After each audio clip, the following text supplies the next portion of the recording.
gudoomiyaha xisbiga mucaaridka ee wiciid injineer Faysal Cali Waraabe oo ku sugan magaalada Burco ee xarunta gobolka Togdheer ayaa waxa uu saaka kormeer ku tagay xarumo uu kamid yahay cisbitaalka guud ee magaalada Burco iyo sidoo kale xarunta maamulka gobolka Togdheer. Gudoomiyaha oo kormeerkiisa ay ku wehelinayeen mas'uuliyiin sarsare oo ka tirsan xisbiga iyo sidoo kale mas'uuliyiinta xisbiga wiciid ee gobolka Togdheer ayaa markii ay goobahaasi gaadheen waxa uga warbixiyay agaasimaha guud ee cisbitaalka weyn ee magaalada Burco iyo sidoo kale barsaab ku xigeenka gobolka Togdheer iyagoona gudoomiyaha uga warbixiya howlaha shaqo ee goobahani ka socda. Ugu dambeyntii gudoomiyaha xisbiga mucaaridka ee wiciid injineer Faysal Cali Waraabe waxa uu kormeer ku tagay xarunta xisbiga wiciid ee gobolka Togdheer waxaana uu halkaasi kulan kula qaatay xubno sarsare oo ka tirsan xisbiga isagoona sidoo kale gudoomiyaha xisbiga wiciid intii uu ku jiro kormeerkani oo booqasho ugu tagay abwaanka weyn ee Maxamed Ibraahim Warsame Hadraawi oo xaaladiisu aanay wanaagsanayn. intaasi kadib gudoomiyaha xisbiga mucaaridka ee wiciid injineer Faysal Cali Waraabe oo warbaahinta kula hadlay xarunta xisbiga wiciid ee gobolka Togdheer ayaa waxa uu faahfaahin ka bixiyay ujeedka uu darana kormeerkan kala duwan ee uu saaka ku tagay qaar ka mid ah xarumaha dawladda. wuxuu noo suurtageliyay inaan soo siyaarano abwaan Hadraawi anaga hadda gurigiisa hor taagan waxay noo sheegtay xaasku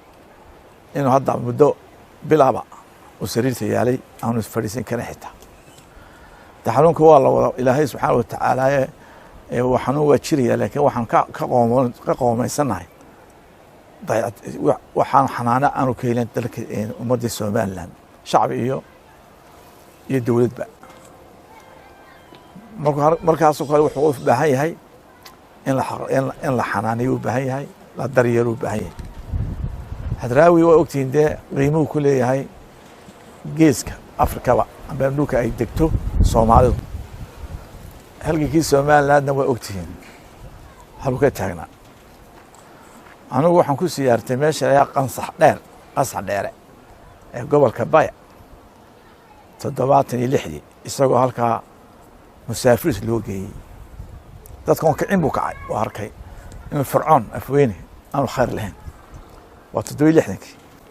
qansax dheer la geeyay halkaas aan markaa la ii bedelay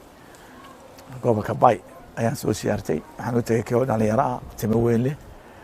meeshii uu ku xidhnaa guriga ku xidhnaa digaag ku dhaqday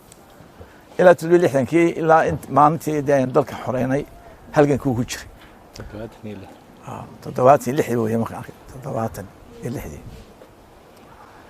maantana waxa weeye waxay laba nin qoran soo siyaarta Jamaal Xinwayl iyo Cabdi Yaasiin waxaan yiri dadka kale oo dhan iska daayo